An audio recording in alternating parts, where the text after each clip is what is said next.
আজ অনেক জালেম বিদায় নেওয়ার পরে এখন অনেকে নব্য জালেম হওয়ার জন্য চেষ্টা চালাচ্ছে।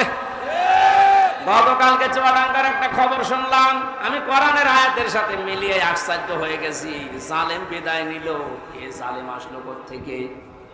সূরা বাকারার 114 নম্বর আয়াতটা, ওমান আযলামু মিম্মান মানাআ মাসাজিদাল্লাহি আইয়ুযকারা ফীহা ইসমুহু ওয়া সাআ ফী খরাবিহা ইলা আখির আয়াত। কোরআনে কারীম থেকে দার্স দিচ্ছিল, এক জালেম এসে বলছে এটা বন্ধ করো, এটা মসজিদের ভেতরে রাজনীতি চলবে না।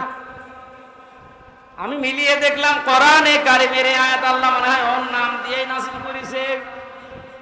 আমান আসলাম, আল্লাহ বলেন বড় জালেম দেখতে চাও?